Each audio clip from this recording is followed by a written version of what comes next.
ஆசிரியர் தகுதி தேர்வு உள்ளிட்ட பல்வேறு விவகாரங்களில் நீதிமன்றம் தலையிடுவது சட்டமன்றம், நாடாளுமன்றம் ஆகியவற்றின் அவசியத்தை கேள்விக்குறியாக்குகிறது என நாம் தமிழர் கட்சி ஒருங்கிணைப்பாளர் சீமான் தெரிவித்தார். மேலும் நாட்டில் நிலவும் பல்வேறு பிரச்சினைகளுக்கு காங்கிரஸே காரணம் எனவும் அவர் குற்றம் சாட்டினார். கோவை விமான நிலையத்தில் செய்தியாளர்களை சந்தித்த பொழுது அவர் கூறியதாவது: ஆசிரியர் தகுதி தேர்வு, நீட் தேர்வு, கச்சத்தீவு, காவிரி நீர், முல்லை பெரியாறு அணை போன்ற முக்கிய விவகாரங்களில் நீதிமன்றமே முடிவெடுக்கும் சூழல் உள்ளது. அப்படி என்றால் சட்டமன்றமும் நாடாளுமன்றமும் எதற்கு? மக்களாட்சி என்பது வெறும் சொல்லாட்சியாகவே உள்ளது. இங்கு ஜனநாயகம் எங்கே இருக்கிறது? அமைச்சர், பிரதமர் போன்ற பதவிகளுக்கு எந்த தேர்வு வைக்காத போது மருத்துவம், ஆசிரியர் போன்ற தொழில்முறைக்கு மட்டும் தகுதி தேர்வு வைப்பது ஏன்? இத்தகைய தேர்வுகளால் கல்வி வியாபாரம் அதிகரித்துள்ளது. நீட் தேர்வு பயிற்சிக்கு லட்சக்கணக்கில் செலவு செய்தாலும் மருத்துவ படிப்பிற்காக மேலும் பல லட்சங்களை செலவு செய்ய வேண்டியுள்ளது. நீட் பயிற்சி என சொல்லும் பொழுது 5 லட்சம் ரூபாய் வரை செலவு செய்ய வேண்டியுள்ளது. ஆனால் அதிலும் தேர்ச்சி பெற்று வந்தால் 35 லட்சம் ரூபாய் வரை கட்டி படிக்க வேண்டியுள்ளது. இதனால் தகுதியான மருத்துவர்களுக்கு பதிலாக போலி மருத்துவர்கள் உருவாகிறார்கள். பீகாரில் 65 லட்சம் வாக்காளர்கள் நீக்கப்பட்டது குறித்த கேள்விக்கு காங்கிரஸ் ஆட்சியில் என்ன நடந்ததோ அதைதான் தற்பொழுது பாஜகவும் செய்கிறது. மின்னணு வாக்குப்பதிவு இயந்திரத்தில் முறைகேடுகள் நடக்கும் என்பது அனைவருக்கும் தெரியும். ராகுல் காந்தி வாக்குச்சீட்டு முறைக்கு வருமாறு ஏன் கோரிக்கை வைக்கவில்லை? ஜப்பான் போன்ற நாடுகள் இவிஎம்ஐ பயன்படுத்துவதில்லை.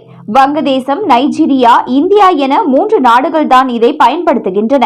இதில் வங்கதேசம் ஏற்கனவே இதை கைவிட்டது. ஈரோடு கிழக்கு தேர்தலில் எனது 25,500 வாக்குகளை நிறுத்திய தேர்தல் ஆணையம் வாக்குக்கு பணம் கொடுத்ததை ஏன் தடுக்கவில்லை? இவிஎம்ஐ தூக்கி எறிந்துவிட்டு வாக்குச்சீட்டு முறைக்கு திரும்ப வேண்டும். ஜாதி பாகுபாடுகள் இந்த நாட்டின் மிகப்பெரிய அவமானம். நாட்டின் முதல் குடிமகள் திரௌபதி முர்மு குடியரசுத் தலைவரான பிறகும் பொது நிகழ்ச்சிகளில் பிரதமர் மோடி, அத்வானி போன்றவர்கள் நாற்காலியில் அமர்ந்திருக்க அவர் மட்டும் நின்றிருந்த நிகழ்வுகள் நடந்துள்ளன. அவர் கோவிலுக்குள் செல்ல முடியாமல் வெளியே நிற்க நேர்ந்ததும் ஒரு உதாரணம். இத்தகைய மனநோய் ஒழிக்கப்பட வேண்டும். தெரு நாய்களை ஒழிப்பது குறித்து கமல் தெரிவித்த கருத்து குறித்து: தெரு நாய்களை ஒழித்தால் எலிகள் பெருகி பிளேக் போன்ற நோய்கள் ஏற்படும் ஆபத்து உள்ளது. நம் நாட்டு நாய்களை பராமரிக்காமல் வெளிநாட்டு நாய்களை வீட்டுக்குள் வளர்க்க தொடங்கியதால் நமது நாட்டு நாய்கள் தெரு நாய்கள் ஆகிவிட்டன.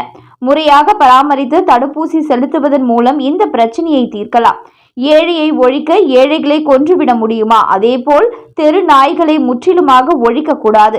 அரசாங்கம் இந்த விஷயத்தில் முயற்சி எடுக்க வேண்டும். தமிழக வெற்றி கழகம் பாஜகவை கொள்கை எதிரி என்றும் திமுகவை அரசியல் எதிரி என்றும் கூறுவது குறித்து கேள்வி எழுப்பினர். இந்த இரு கட்சிகளுக்கும் என்ன வித்தியாசம்? காங்கிரஸையும் அதிமுகவையும் புனிதப்படுத்துகிறீர்களா?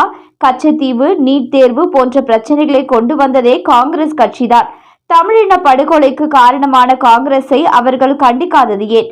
ஊழல் குற்றச்சாட்டுக்கு சிறை சென்ற அதிமுகவை அவர்கள் பற்றி பேசாதது ஏன் என்று சீமான் கேள்வி எழுப்பினார். நாம் தமிழர் கட்சி போராட்டங்களுக்கு காவல்துறை அனுமதி மறுப்பது குறித்து: பிரச்சனையை அரசு தீர்க்கவில்லை என்றால் நாங்களே பிரச்சனையாக மாறுவோம் என்று எங்களது தலைவர் எங்களுக்கு கற்றுக் கொடுத்தார்.